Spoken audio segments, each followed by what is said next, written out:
Good morning all friends. मेरे legal advice by Sheikh Javed Mohammad advocate channel पर आपका स्वागत है। आज के हमारे वीडियो का टाइटल एफआईआर से रिलेटेड है और बड़ा ही महत्वपूर्ण टाइटल है। हरियाणा राज्य एवं अन्य विरुद्ध चौधरी भजनलाल एवं अन्य 21 नवंबर 1990 का ये एक ऐतिहासिक फैसला है।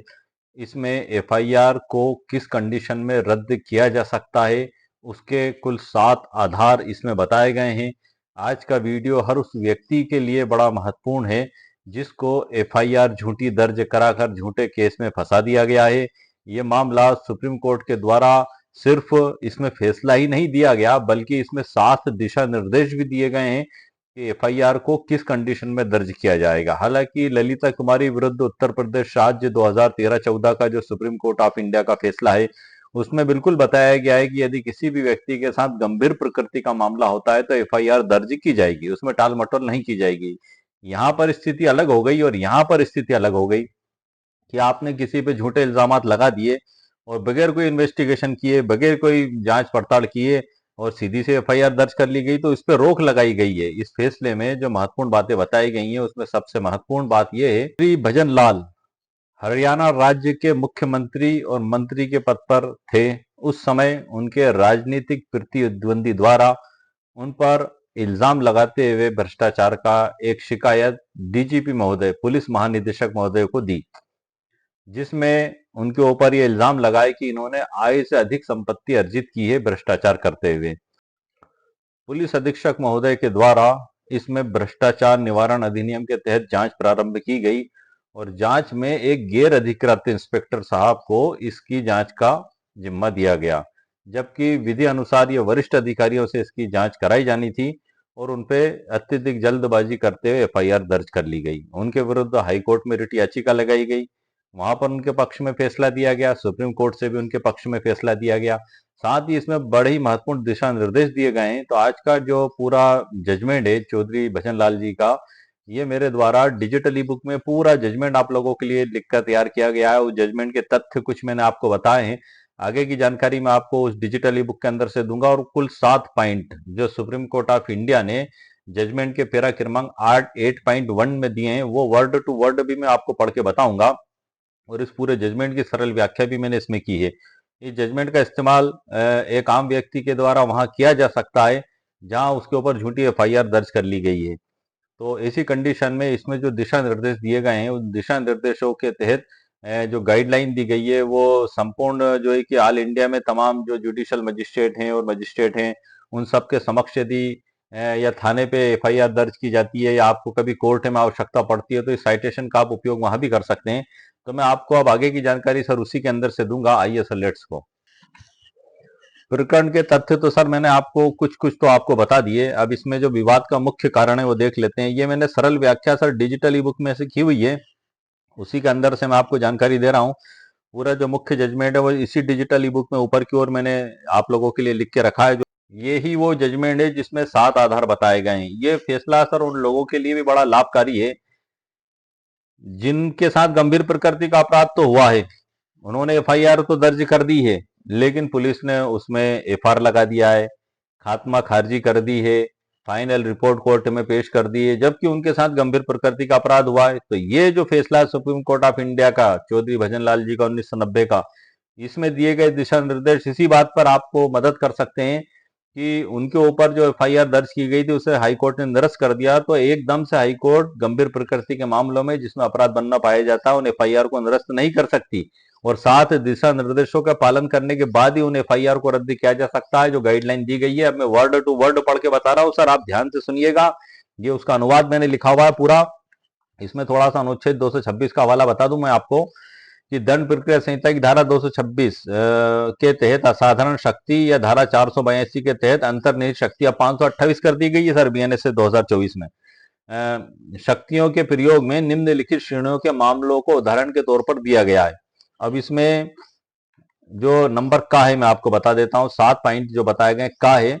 अब मैं इसमें कोई विशेष आपको जानकारी जो देने जा रहा हूं वो यही है कि उन्हीं शब्दों का अनुवाद में पढ़ रहा हूं जो सुप्रीम कोर्ट ऑफ इंडिया के द्वारा किया गया है जजमेंट के पैरा क्रमांक में। का जहां ये 7 पॉइंट है सर, आप ध्यान से सुनिएगा। का जहां प्रथम सूचना रिपोर्ट या शिकायत में लगाए गए आरोप भले ही उन्हें उनके मूल रूप में लिया जाए और पूरी तरह से स्वीकार किया जाए, प्रथम दृष्टया कोई अपराध नहीं बनाते हैं या आरोपी के खिलाफ कोई मामला नहीं बनता है। खा मतलब नंबर 2, जहां प्रथम सूचना रिपोर्ट और एफआईआर के साथ संलग्न अन्य सामग्री यदि कोई हो में लगाए गए आरोप संहिता की धारा 156 की उपधारा 1 के तहत पुलिस अधिकारियों द्वारा जांच को उचित ठहराने वाले संज्ञेय अपराध का खुलासा न करें, सिवाय संहिता की धारा 155 की उपधारा 2 के दायरे में मजिस्ट्रेट के आदेश के तहत हो। नंबर 3 गा, जहां एफआईआर या शिकायत में लगाए गए निर्विवाद आरोप और उसके समर्थन में एकत्र किए गए साक्ष्य किसी अपराध के घटित होने का खुलासा नहीं करते हैं और आरोपी के खिलाफ मामला नहीं बनता है। नंबर 4, जिसको इसमें घा लिखा गया है, जहां एफआईआर में लगाए गए आरोप संज्ञेय अपराध नहीं बल्कि केवल गैर संज्ञेय अपराध हैं, एएनसी रिपोर्ट जिसमें दी जाती है, वहां संहिता की धारा 155 की उपधारा 2 के तहत परिकल्पित मजिस्ट्रेट के आदेश के बिना किसी पुलिस अधिकारी द्वारा कोई जांच नहीं की जाएगी। नंबर ई, जहां एफआईआर या शिकायत में लगाए गए आरोप इतने बेतुके और स्वाभाविक रूप से असंभव हैं कि जिनके आधार पर कोई भी विवेकशील व्यक्ति कभी भी इस उचित निष्कर्ष पर नहीं पहुंच सकता कि आरोपी के खिलाफ कार्रवाई करने के लिए पर्याप्त आधार है। एफ, अगला पॉइंट है इसका सर, जहां संहिता या संबंधित अधिनियम जिसके तहत आपराधिक कार्रवाई शुरू की गई है कि किसी भी प्रावधान में कार्रवाई शुरू करने और जारी रखने पर स्पष्ट कानूनी रोक लगाई गई हो, और या जहां संहिता या संबंधित अधिनियम में पीड़ित पक्ष की शिकायत के लिए प्रभावी निवारण प्रदान करने वाला कोई विशिष्ट प्रावधान हो, और जी बताया गया है जहां आपराधिक कार्रवाई स्पष्ट रूप से दुर्भावनाओं से प्रेरित हो, और या जहां कार्रवाई आरोपी से प्रतिशोध लेने और निजी द्वेषता के कारण उसे परेशान करने के गुप्त उद्देश्य से दुर्भावनापूर्ण से शुरू की गई हो। तो ये कुल 7 आधार है सर। ये मैंने वर्ड टू वर्ड इसलिए पढ़कर बताए ताकि जो सुप्रीम कोर्ट ऑफ इंडिया ने जो जजमेंट दिया उन्हीं शब्दों में मैंने आपके सामने प्रस्तुत किया है, ताकि आपको पता लग सके कि ये 7 आधार देखे जाएंगे। ये बड़ा महत्वपूर्ण मामला है, उन लोगों के लिए भी लाभकारी है जिनकी एफआईआर को गलत तरीके से निरस्त कर दिया गया है, उन लोगों के लिए भी लाभकारी है जिनकी एफआईआर को दर्ज ही नहीं किया गया है या गलत तरीके से दर्ज कर लिया गया है। ये सिद्धांत ही देखे जाएंगे सुप्रीम कोर्ट ऑफ इंडिया ने जो महत्वपूर्ण सिद्धांत प्रतिपादित किए हैं इसमें। इसी प्रकार से इसमें जो है कि पंजीकरण के मामले में भी बताया गया पैरा क्रमांक 9.1 में कि ये प्रारंभिक अवस्था में और मामले के पंजीकरण की तिथि पर किए गए कुछ प्रारंभिक प्रयासों को छोड़कर आगे जांच नहीं बढ़ी है। गहन जांच के बाद साक्ष्य एकत्रित किए जाने हैं और न्यायालय के समक्ष प्रस्तुत किए जाने हैं, जिसके आधार पर ही न्यायालय दुर्भावना के आधार पर किसी निष्कर्ष पर पहुंच सकता है। यदि आरोप सत्य से रहित और दुर्भावनापूर्ण है तो जांच से स्पष्ट हो जाएगा इस स्तर पर जब केवल आरोपी और अभियोग है लेकिन कोई साक्ष्य नहीं है, तो यह न्यायालय जांच के परिणाम का अनुमान नहीं लगा सकता। ये इसमें पूरी डिटेल सर जानकारी दी गई है, मैंने इसमें लिख दिया है। और पैरा क्रमांक 10.2 भी पढ़ देता हूं, बड़ा महत्वपूर्ण है। इस मामले में एक बड़ी समझने और सीखने वाली बात है, एसपी ने कुछ अति उत्साह दिखाया। ये सुप्रीम कोर्ट ऑफ इंडिया के द्वारा बताया जा रहा था पैरा क्रमांक 10.2 में। इस मामले में एसपी ने कुछ अति उत्साह दिखाया संभवतः किसी को प्रसन्न करने के लिए, और उन्होंने एसएचओ को डीजीपी से शिकायत प्राप्त होने के पहले ही दिन मामला दर्ज करने और उसकी जांच करने का निर्देश दिया। सर क्या शब्द इस्तेमाल किए गए sir supreme court of India ने, आप ध्यान से सुनिएगा। इस मामले में एसपी ने कुछ अति ही उत्साह दिखाया संभवतः किसी को प्रसन्न करने के लिए, और उन्होंने एसएचओ को डीजीपी से शिकायत प्राप्त होने के पहले ही दिए जाने वाले मामला पहले ही दिन मामला दर्ज करने और उनकी जांच करने का निर्देश दिया, जबकि डीजीपी के कार्यालय में शिकायत केवल 9 दिनों से लंबित थी। एसपी द्वारा धारा 5A1 के तहत नामित अधिकारी न होने के बावजूद एसएचओ को जांच सौंपने का आदेश देने के कारणों का खुलासा किए बिना दिखाई गई यह अभूतपूर्व अति उत्साह न्याय और निष्पक्षता की भावनाओं को ठेस पहुंचाता है, जबकि शिकायत में लगाए गए अप्रमाणित आरोपों की गहन जांच आवश्यक है। फिर भी यह एक अनुप्रमाणित आरोपों की गहन जांच आवश्यक है। फिर भी यह एक अनसुलझी पहेली है कि एसपी ने सामान्य नियम से हटकर मामले के पंजीकरण के आधार पर ही पूर्व मुख्यमंत्री और केंद्र सरकार के मंत्रिमंडल में मंत्री के खिलाफ लगाए गए गंभीर आरोपों की जांच का आदेश एसएचओ को क्यों दिया। हालांकि एसपी का आचरण एफआईआर को रद्द करने का आधार नहीं बन सकता। इसमें क्या होता है सर, मैं थोड़ा सा आपको वापस मैं यही लौट कर आऊंगा। बीच में बता दूं कि जो पुलिस रेगुलेशन का जो नियम है 270, उसमें जब एफआईआर पे जांच की जाती है शुरू, और इन्वेस्टिगेशन ऑफिसर को ऐसा लगता है कि कोई गंभीर प्रकृति का अपराध बनना नहीं पाया जाता, तो एक रिपोर्ट तैयार करके पुलिस अधीक्षक महोदय को सेंड करते हैं। पुलिस अधीक्षक महोदय उस पर मंजूरी दे देते हैं खात्मा खारिजी की। तो उस पर खात्मा खारिजी की पूरी रिपोर्ट तैयार करके कोर्ट में पेश की जाती है। जब कोर्ट में रिपोर्ट पेश की जाती है तो वहां पर फरियादी को नोटिस जारी करके उसके बयान लिए जाते हैं। यदि वो इनकार करता है और उसके अतिरिक्त सबूत वहां पेश करता है, तो न्यायालय के द्वारा, जो पुलिस के द्वारा जो असत्य तरीके से खात्मा खारिजी लगाई गई थी, उसको निरस्त करके दोबारा इन्वेस्टिगेशन के आदेश पारित कर दिए जाते हैं। ये प्रक्रिया तो सर यहाँ पर हो गई। अब इसमें जैसे कि एसपी साहब ने तुरंत आदेश दिया और तुरंत एफआईआर दर्ज करा दी। तो दूसरे मामले में, गंभीर प्रकृति के मामले में जिसमें अपराध हुआ, उसमें खात्मी खारिजी स्वीकार कर ली।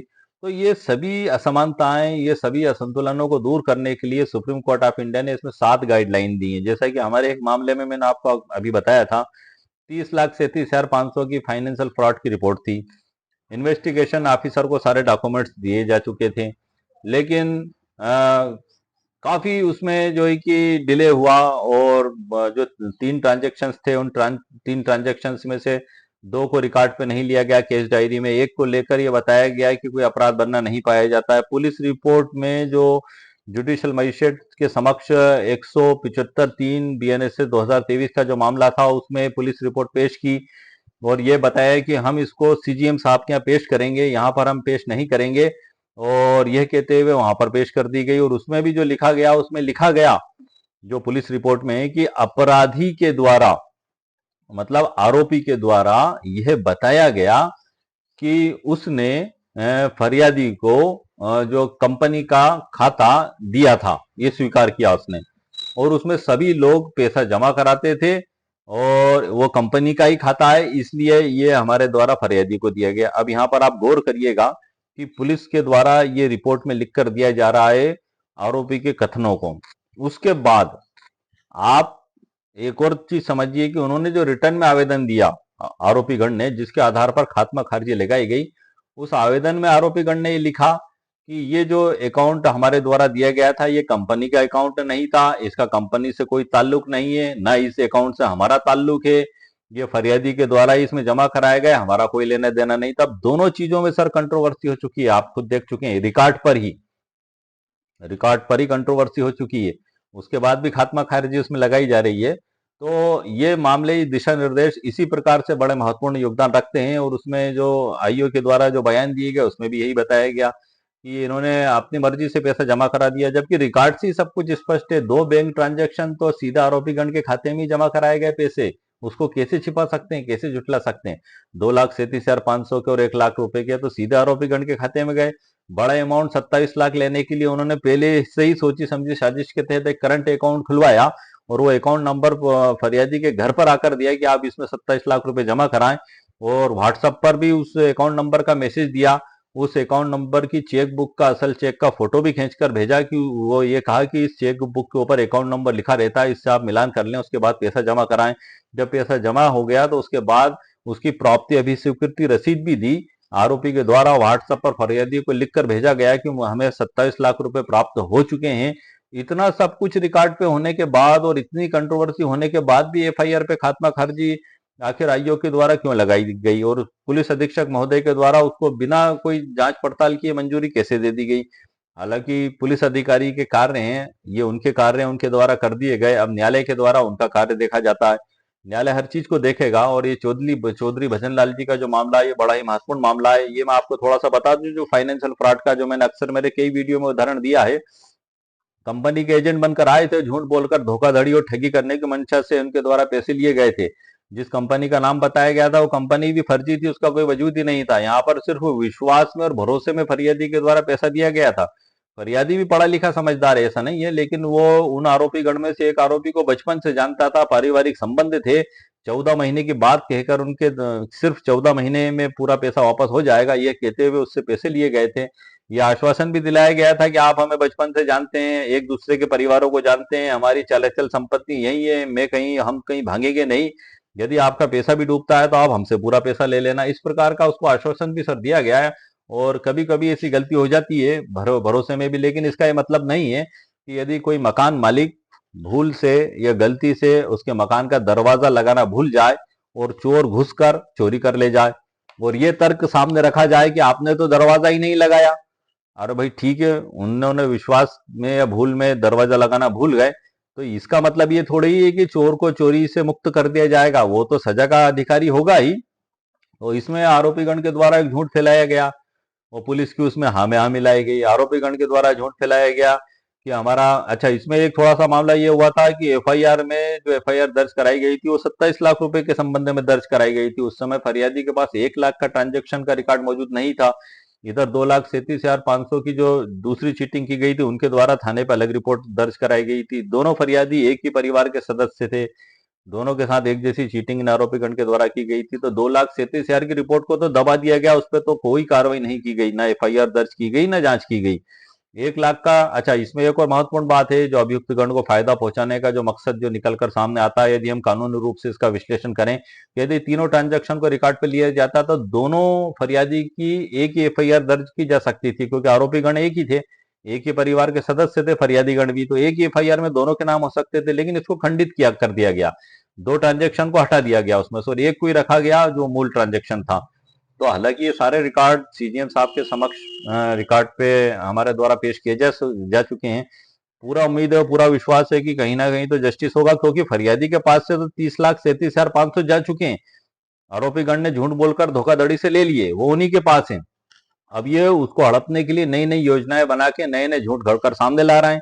तो रिटर्न डॉक्यूमेंट्स तो देखे जाएंगे, मौखिक थोड़ी माना जाएगा। आईओ के द्वारा उनकी मौखिक बात को ही मान लिया गया कि उन्होंने एक आवेदन लिख के दिया कि हमारा कोई ताल्लुक नहीं है और ये जो है कि गलत रिपोर्ट है, हमने कोई पैसा नहीं लिया था, इन्होंने इनकी मर्जी से किया। आईओ ने उसी मौखिक बात को मान लिया। जब मौखिक बात को अगर आईओ मानते हैं तो इतनी सारी रिकॉर्ड है, उनका क्या होगा भाई। इतने बैंक ट्रांजैक्शन, यदि कोई 1 रुपया भी जमा कराता है तो बैंक का ट्रांजैक्शन मौजूद होता है। यदि आप उसको मानेंगे नहीं तो आपकी थोड़ी मानी जाएगी, बैंक ट्रांजैक्शन की तो मानी जाएगी। हाँ, आप ये कर सकते हैं, आप उसको केस डायरी में शामिल नहीं कर सकते हैं, आप जांच में नहीं ले सकते, जो कि उसमें हुआ है। क्योंकि इसमें जो बयान दर्ज किए गए थे एफआईआर के बाद, फरियादी के 2 साक्षीगण के, जिसमें एक साक्षीगण 2,37,500 का पीड़ित ही था। तो इस बयान में तीनों ट्रांजैक्शन का खुलासा 2 ही साक्षीगण ने किया था। जो मुख्य जिसके साथ 28 लाख की चीटिंग हुई थी उसने भी 2,37,500, 1 लाख और 27 लाख का उल्लेख किया था। उनके गवाह जो थे उनके द्वारा भी बयान में तीनों ट्रांजैक्शन का उल्लेख किया गया था, साक्षी के द्वारा भी तीनों का किया गया था। जब बयानों में बात आ गई है तो फाइनल रिपोर्ट में इसका उल्लेख करके इन सबको एक ही एफआईआर में दर्ज करके एक ही एफआईआर बनाकर और पेश के, चल सपोज करें कि एफआईआर में एक का नाम भी अगर दर्ज हो भी गया था, तो जांच के दौरान जब ये सब चीजें आती हैं तो फाइनल रिपोर्ट बनाकर उसमें अतिरिक्त मुलजिमों को जोड़कर और कोर्ट में एफआईआर फाइनल रिपोर्ट पेश की जा सकती थी। लेकिन फाइनल जहां से जांच शुरू होनी थी वहां तो जांच खत्म कर दी गई। जो सबसे बड़ा अमाउंट था वो फरियादी बैंकों में भी गया, भटका, वहां से उसको किसी ने कोई रिकॉर्ड नहीं दिया, क्योंकि किसी के भी व्यक्तिगत खाते की जानकारी या तो कोर्ट के आदेश से या पुलिस अधिकारी के द्वारा ही ली जाती है, एक आम व्यक्ति को नहीं दी जाती है। जब पुलिस अधिकारी ने जांच की तो पाया गया कि आरोपीगण ने जिस करंट अकाउंट में 27 लाख रुपए प्राप्त किए थे, 10 मिनट बाद ही वहां से एक टूर और ट्रेवल्स के खाते में वो लेकर चले गए और वहां से उस पैसे का गबन कर लिया। पुलिस को पता लग चुका था कि पैसा 10 मिनट बाद ही आरोपीगण ने जो कंपनी का नाम बताया था उसमें जमा नहीं किया, टूर और ट्रेवल्स से मिलेगा। टूर और ट्रेवल्स कोई निवेश कंपनी नहीं है सर, ये जो विदेश में लोग यात्रा पर जाते हैं तो उनका वीजा बनवाना, ठहरने का इंतजाम करना, ये सारे काम होते हैं उसके, तो वहां पर जाकर गबन कर दिया गया। यहां से जांच शुरू होनी थी और यहीं पर जांच आईओ के द्वारा समाप्त कर दी गई। अब कर दी गई तो कर दी गई, एक्स वाई जेड जो भी कारण हो सीजीएम साहब के समक्ष। अच्छा यहाँ पर भी एक जुरिडिक्शन से हटके मामला सामने आया कि तमाम चालान उस न्यायालय में पेश किए जाते हैं जिसके जुरिडिक्शन में थाना आता है, चाहे खात्मा खारजा रिपोर्ट हो या चालान हो। अब ये जो खात्मा खारजा रिपोर्ट है ये जुडिशियल मजिस्ट्रेट फर्स्ट क्लास के समक्ष पेश होनी चाहिए थी, लेकिन पुलिस के द्वारा कहा गया है कि हम सीजीएम कोर्ट में पेश करेंगे जो जिले में होती है। अच्छा वहां पर भी 4 महीने तक पेश नहीं की, दबा कर रखा गया और फरियादी बार बार थाने गया गया उससे कहा गया कि हमने पेश कर दी। तब फरियादी सीजीएम कोर्ट में 5-6 बार गया, वहां पर पूछा, वहां भी पेश नहीं की गई थी। वो परेशान हो गया बेचारा और जुडिशियल मजिस्ट्रेट के समक्ष यह कहकर पेश की गई कि हम सीजीएम कोर्ट में पेश करेंगे। जुडिशियल मजिस्ट्रेट ने इसी को आधार बनाकर 175(3) का जो बीएनएस 2023 की एप्लीकेशन थी जिसमें अतिरिक्त मुलजिम बनाने की मांग की गई थी, जो कि बैंक ट्रांजैक्शन से खुलासा हुआ था जांच के दौरान, और पुलिस के द्वारा उनको आरोपीगण नहीं बनाया जा रहा था। तो 175(3) की हमने कार्रवाई कोर्ट में की थी। आपको सीखने के लिए बता रहा हूं सर कि इसमें क्या क्या कार्रवाइयां की जा सकती हैं। 175(3) के तहत बीएनएस 2023 में कोर्ट में आवेदन पेश किया गया। आवेदन पेश कर दिया गया तो उसमें पुलिस के द्वारा ये रिपोर्ट पेश की गई कि हम सीजीएम कोर्ट में पेश करेंगे, सक्षम न्यायालय में। तो जेएमएफसी महोदय के द्वारा 175(3) का आवेदन निरस्त कर दिया गया, यह कहते हुए कि हमारे समक्ष जिन आरोपीगण को बढ़ाने की मांग की गई है और लाइफ टाइम पनिशमेंट की धाराओं को बढ़ाने की मांग की गई है, जहां से जांच शुरू करना थी जांच वहीं पर खत्म कर दी गई। अब जो भी कारण रहा हो एक्स वाई जेड, अभी मामला विचाराधीन है। क्योंकि ये कुछ ऐसे मामले सामने आ जाते हैं। मतलब टोटल मिला के एक बात ये है कि फरियादी के पास से तो पैसा गया, झूठ बोलकर धोखाधड़ी से लिया और वो आरोपी गण के पास में।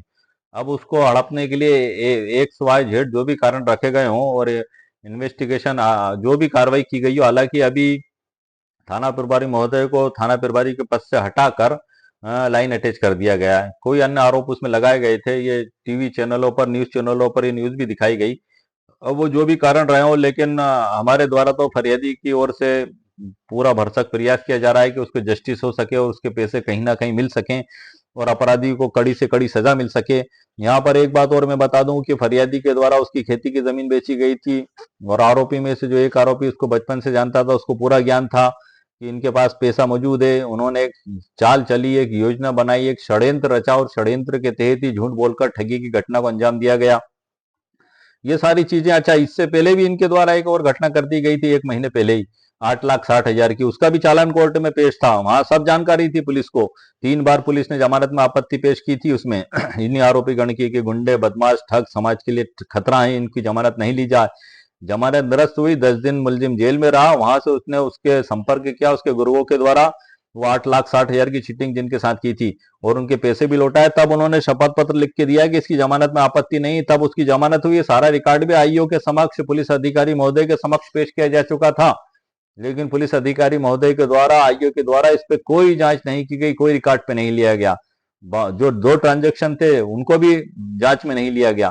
तो ये तो घोर अन्याय हो गया सर हमारे पक्षकार के साथ। तो हम तो उसकी लड़ाई लड़ रहे हैं और हम किसी पे भी प्रश्न चिन्ह नहीं लगा रहे हैं कि किसने क्या गलत किया या सही किया। ये तो फैसला सर न्यायालय करेगा। यदि हमारा पक्ष गलत है तो उसको गलत मान लिया जाएगा, पुलिस ने सही किया तो उसको सही मान लिया जाएगा। लेकिन हम तो हमारे पक्षकार की तरफ से जांच में पूरे तर्क रखेंगे और हमें पूर्ण विश्वास है कि हमारे पक्षकार के साथ जरूर न्याय होगा और आरोपी गण के पास जो 30,37,500 रुपए हैं वो उसको जरूर प्राप्त होंगे।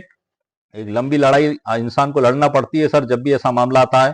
मैं अक्सर यही कहता हूं कि जब उम्मीद के सब रास्ते बंद हो और अन्याय का अंधेरा हो घना, तब एक बात याद रखना, कानून की मशाल अभी भी जली है। यह जंग लड़ने का हौसला रखो, जीत आपकी गली में खड़ी है। ये मैं अक्सर कहता हूं सर। और कोशिश करने वालों की कभी हार नहीं होती, लहरों से डरकर नौका पार नहीं होती। नन्ही चींटी दाना लेकर चढ़ती है, चढ़ती दीवारों पर 100 बार फिसलती है। चढ़कर गिरना, गिरकर चढ़ना ना अखरता है। मन का विश्वास रगों में साहस भरता है, मेहनत उसकी बेकार नहीं होती। कोशिश करने वालों की कभी हार नहीं होती। गोताखोर सिंधु में जाता है, जा जाकर खाली हाथ लौट कर आता है। मुट्ठी उसकी हर बार खाली नहीं होती। कोशिश करने वालों की कभी हार नहीं होती। असफलता एक चुनौती है, देखो और स्वीकार करो। क्या कमी रह गई सुधार करो। संघर्ष का मैदान छोड़कर मत भागो, तुम कुछ किए बगैर जय जयकार नहीं होती। कोशिश करने वालों की कभी हार नहीं होती। कानून की दुनिया में हमें हौसला और लगातार प्रयास करना बहुत जरूरी है सर, क्योंकि इन कानूनी मामलों में अक्सर फरियादी हताश और निराश हो जाता है। महीनों लग जाते हैं, सालों लग जाते हैं, 2-2 साल, 3-3 साल जांचों में चल रही है। पता लग रहा है कि वो 30,37,500 रुपए जो आरोपी गण के पास बैंक ट्रांजैक्शन के जरिए पहुंचे हैं, उसी के पास होते तो कम से कम 3-4 लाख रुपए तो उसको सालाना उस पर एफडी में भी आज मिल जाता। यदि आप हिसाब लगाएं तो उसके 30,37,500 की राशि यदि सारा कुछ जोड़ के, बैंक इंटरेस्ट जोड़ के, क्षतिपूर्ति जोड़ के देखें तो आज तो कम से कम वो 80 लाख रुपए लेने का अधिकारी है उनसे। अब वो जो भी मामला हो, लेकिन उसको तो इतनी बड़ी क्षति हो गई है और आरोपीगण ने सिर्फ इतना लिख के दे दिया कि हमने कोई अपराध नहीं किया, और अधिकारी महोदय के द्वारा उनके हाँ में हाँ मिला ली गई और उसमें खात्मा खारिजा लगा दिया गया और कोर्ट में पेश कर दिया गया और कोर्ट में वो विचाराधीन है। और वहां से हमें पूर्ण विश्वास है कि हमारे पक्षकार को विश्वास न्याय जरूर प्राप्त होगा। और मैंने पिछली वीडियो में भी सर इस घटना की जानकारी दी थी। घटना की जानकारी देने का मेरा मकसद यही है कि यदि आपके साथ भी इस प्रकार की कोई घटना यदि घटित होती है तो आप भी हताश और निराश ना हो। और आप अपना प्रयास लगातार जारी रखें। अब मैं वापस जजमेंट की ओर चलता हूं। द्वारा सरकारी आदेश ने पुलिस महानिरीक्षक को केवल अधिनियम की धारा 5 के अंतर्गत आने वाले अपराधों की जांच करने के लिए अधिकृत किया था। इसलिए एसएचओ, जिसने धारा 161 और 165 आईपीसी के अंतर्गत आने वाले अपराधों सहित अन्य अपराधों की जांच का जिम्मा लिया है। अब मतलब एक मंत्री थे वो चौधरी चरण सिंह जी, उनके खिलाफ एफआईआर दर्ज की गई थी और हाईकोर्ट ने उसको निरस्त कर दिया था। तो इतने बड़े पद पे होने के बाद भी सुप्रीम कोर्ट के द्वारा ये कहा गया है कि गलत निरस्त किया गया। मतलब आप इतनी आसानी से एफआईआर कैसे खात्मा खारिजा लगा देंगे, एफआईआर पे इतनी आसानी से आप कैसे उसको निरस्त कर देंगे। ये मसला हाईकोर्ट के द्वारा किया गया, तो सुप्रीम कोर्ट ने वहां भी 7 गाइडलाइन जारी कर दी, जो मैंने अभी वीडियो में आपको पढ़ के बताई है कि आईपीसी के अंतर्गत पंजीकृत इन 2 अपराधों की जांच करने के लिए किसी भी प्रकार से अधिकृत नहीं है। हालांकि चूंकि एसएचओ के कानूनी अधिकार से संबंधित प्रश्न प्रारंभिक चरण में ही उठाया गया है, इसलिए यह उचित और वांछनीय होगा कि यदि राज्य सरकार की राय में जांच आगे बढ़ाई जानी है तो वह केवल धारा 5A1 के अनिवार्य प्रावधानों का कड़ाई से पालन करते हुए एक वैध आदेश के आधार पर ही आगे बढ़ाई जाए। तो ये सर मैंने पूरी मुकम्मल कानूनी जानकारी आपको आज की वीडियो में प्रदान कर दी है। ये आज के वीडियो का हमारा यही टाइटल है सर। इसमें अध्याय 1 में प्रस्तावना पृष्ठभूमि है और कानूनी ढांचे के बारे में अध्याय 2 में बताया गया है। सुप्रीम कोर्ट और हाई कोर्ट के कुछ महत्वपूर्ण फैसले भी इसमें मैंने लिखे हैं, जैसे कि भगवत सिंह विरुद्ध कमिश्नर ऑफ पुलिस 1985 मजिस्ट्रेट के अनिवार्य कर्तव्य इसमें बताए गए हैं। मजिस्ट्रेट मान्य बाध्य नहीं है पुलिस की खात्मा खारिजा रिपोर्ट को मंजूर करने के लिए, स्वतंत्र हैं। वो चाहे तो दोबारा इन्वेस्टिगेशन के आदेश दे सकते हैं और फरियादी को सूचना दी जाएगी, उसके बयान लिए जाएंगे, बिना उसको सुने एफआईआर पर खात्मा नहीं लगाया जाएगा। ये बड़े महत्वपूर्ण दिशा निर्देश इस जजमेंट में दिए गए सुप्रीम कोर्ट ऑफ इंडिया के द्वारा। विनय त्यागी विरुद्ध इरशाद अली 2013 का है, इसमें फर्दर इन्वेस्टिगेशन के सिद्धांत बताए गए हैं। निर्मल सिंह कुल्ला विरुद्ध स्टेट ऑफ पंजाब, ये प्रभावी जांच का अधिकार इसमें बताया गया है। ललिता कुमारी विरुद्ध स्टेट ऑफ यूपी 2013 का है, 5 जजों की बेंच का फैसला है, जांच निष्पक्ष होना चाहिए। और एच.एन. ऋषभू विरुद्ध स्टेट ऑफ दिल्ली, जांच की वैधता के बारे में बताया है। संपत सिंह विरुद्ध स्टेट ऑफ हरियाणा 2021 गलत क्लोजर रिपोर्ट के निरस्तीकरण के बारे में बताया गया है। और सुप्रीम कोर्ट गाइडलाइन है कि जब पर्याप्त गवाह हो तो क्लोजर रिपोर्ट क्यों असंवैधानिक मानी जाती है। और एफआईआर के बाद जांच का आदेश। अध्याय 4 में व्यवहारिक मार्गदर्शक और उदाहरण है सर। अध्याय 5 में वास्तविक केस स्टडी 420 के मामले में पुलिस की गलत खारिजी रिपोर्ट की विश्लेषण, जो अभी मैंने आपको बताया था उसके बारे में इसमें डिटेल में लिखा हुआ है। 6 में धोखाधड़ी, आपराधिक न्यास भंग एवं पुलिस द्वारा पर्याप्त अनुसंधान, एक विस्तृत प्रकरण अध्ययन इसमें लिया है सर मैंने। अध्याय 7 में पुलिस क्लोजर रिपोर्ट कैसे रिजेक्ट कराएं, बीएनएस 193 में प्रोटेस्ट पिटीशन व फर्दर इन्वेस्टिगेशन का पूरा विवरण। अध्याय 8 में गिरफ्तार व्यक्ति को मजिस्ट्रेट के समक्ष कितने घंटों में पेश करना होगा। 9 में संज्ञेय मामलों की जांच करने के लिए पुलिस अधिकारी की शक्ति क्या है। ये सारे अध्याय इस प्रकार से इसमें बताए गए हैं। डिस्क्लेमर भी इसमें लिखी गई है। डिस्क्लेमर ये है कि सर एक डिजिटल ई बुक है, इसको आप किसी कोर्ट कचहरी में पेश नहीं कर सकते। आप इसमें जो कानून जो धाराएं दी गई हैं आप उसको बुक में से निकालें, आप अध्ययन करें और उसके बाद आप उसको पेश करें। आप डायरेक्ट, हर केस की परिस्थिति और प्रकरण अलग अलग होता है। जो मैंने जानकारी दी है एक एजुकेशनल पर्पज से दी गई है। ये आपके मामले में किस प्रकार से इस्तेमाल हो सकता है। भजन लाल वाला मामला 1990 का, आपके वकील साहब से आप संपर्क करने के बाद ही आप आगे की कानूनी कार्रवाई करें। आपके वकील साहब बेहतर जानते हैं कि इसका प्रकरण में इस्तेमाल किस प्रकार से किया जाएगा। इसमें जो 7 दिशा निर्देश हैं सर बड़े महत्वपूर्ण हैं। ये प्लस माइनस 2 ही हैं, आप मान के चलें। मतलब फरियादी के लिए भी है और मुलजिम के लिए भी है। फरियादी के लिए किस प्रकार से हैं, जैसे कि मैंने आपको बताया फाइनेंशियल फ्रॉड 30,37,500 का मामला, उसके यदि आपके साथ भी इस प्रकार का मामला हुआ है तो आपके लिए लाभकारी है। इस प्रकार से हो सकते हैं कि 7 जो पॉइंट बताए गए उस 7 पॉइंटों में अपराध बनना पाया जाता है, इसलिए पुलिस के द्वारा इसमें खात्मा खारिजी नहीं की जा सकती। आपको इस प्रकार से लाभकारी है। दूसरा है, यदि आपकी झूठी एफआईआर दर्ज की गई है तो आप कह सकते हैं कि 7 पॉइंटों के तहत हमारी एफआईआर झूठी दर्ज की गई है और इसके अंतर्गत अपराध बनना नहीं पाया जाता, तो इस प्रकार से आप इसका लाभ उठा सकते हैं। टोटल मिला के सत्य की जीत हो और सत्य ही जीते, इस मकसद से सुप्रीम कोर्ट ऑफ इंडिया के द्वारा ये 7 दिशा निर्देश और गाइडलाइन जारी की गई हैं। एक बार एफआईआर दर्ज होने के बाद सर इतनी आसानी से उसको निरस्त नहीं किया जा सकता। हालांकि बहुत सी बार ऐसा देखने में आता है कि आईओ इन्वेस्टिगेशन ऑफिसर के द्वारा कुछ लोगों के नाम कर दिए जाते हैं एफआईआर में से। 6 में से जैसे 3 के नाम कर दिए गए, 3 के रखे गए और कोर्ट में चालान पेश कर दिया गया। यह पता लग रहा है कि खात्मा खारिजी रिपोर्ट लगा दी गई। अब हर फरियादी बेचारा इतना समझ नहीं रखता है, उसको इतना ज्ञान नहीं होता है, कईयों को तो पता भी नहीं होता है। तो ऐसे ही लोगों के साथ न्याय हो सके और उनको कानूनी जागृति प्राप्त हो सके, इसी उद्देश्य से मेरे द्वारा वीडियो बनाए जाते हैं। कि आप किसी भी कंडीशन में, किसी भी सूरत में आप हिम्मत ना हारें, आप कानूनी प्रयास रखें, न्यायालय में आप कार्रवाई करें, वकील साहब से आप संपर्क करें, आपको कहीं ना कहीं न्याय जरूर मिलेगा। और यदि आप हिम्मत हार कर घर बैठ गए तो आप ये मान के चलें कि यहीं से अपराधी जीत जाएंगे। वो ये सोचते हैं, वो ये चाहते हैं कि फरियादी का हौसला टूट जाए, फरियादी हिम्मत हार जाए और घर पर बैठ जाए, तो आराम से वो ऐश करेंगे। अपराधी ये भी सोच रखते हैं, जैसे मैंने आपको बताया 30,37,500 की हम 2 4 5 लाख कहीं खर्च कर देंगे, बाकी का ऐश से जिंदगी जिएंगे। अब उसने तो उसकी पैतृक संपत्ति बेच की, खेती की जमीन बेच के आरोपी गण को पैसा दिया। ये सारी जानकारी आईओ को भी है, सारे डॉक्यूमेंट्स हैं, आप आरोपियों के आदतन अपराधी होने का रिकॉर्ड भी है। 3 अपराध आरोपियों गण के सामने थे, दो एक तो एफआईआर दर्ज ही थी 8,60,000 की, दूसरी एफआईआर 27 और प्लस एक 28 लाख की हो गई, तीसरी 2,37,500 की हो गई। इतना कुछ रिकॉर्ड पे होने के बाद भी अच्छा यही पुलिस अधिकारी महोदय के द्वारा उनकी जमानत में आपत्ति ली जा रही है। दूसरा 30,37,500 के प्रकरण में क्लीन चिट दी जा रही है। तो ऐसे बहुत से मामले हो जाते हैं, एक्स वाई जेड जो भी कारण हो, लेकिन हमारे सामने अदालत खुली हुई है। ये सारी जानकारी देने का मकसद एजुकेशनल पर्पस ही है मेरा सर। ये एक आम व्यक्ति के साथ यदि इस प्रकार की परिस्थिति बनती है तो वो क्या क्या कानूनी कार्रवाइयां कर सकता है। 175(3) बीएनएसएस के तहत कोर्ट में आवेदन लगा सकता है। पहले 156(3) थी सर ये दंड प्रक्रिया संहिता में। इसमें ये प्रार्थना की जाती है कि थाना प्रभारी महोदय को आदेशित किया जाए कि वो एफआईआर दर्ज करके इन्वेस्टिगेशन प्रारंभ करें। ललिता कुमारी विरुद्ध उत्तर प्रदेश राज्य 2013-14 सुप्रीम कोर्ट ऑफ इंडिया के जजमेंट का भी एक बेसिक आधार रहता है हमारे पास में, जिसमें बताया गया है कि एफआईआर दर्ज करना होगी यदि कॉन्जेबल ऑफेंस हुआ है। अब ये तो एक बड़े मंत्री पद पे थे सर, इनके खिलाफ एफआईआर रद्द कर दी गई तो सुप्रीम कोर्ट ने उसको भी गलत माना और कहा कि एफआईआर गलत तरीके से रद्द कर दी गई है। ये 7 दिशा निर्देशों को आपको पालन करना होगा। तो ये फैसला बड़ा महत्वपूर्ण है सर। सुप्रीम कोर्ट से एफआईआर रद्द कैसे करवाई जाएगी उसके ऊपर भी मैंने पिछला वीडियो बनाया है, पूरी ड्राफ्टिंग उसमें जानकारी दी है।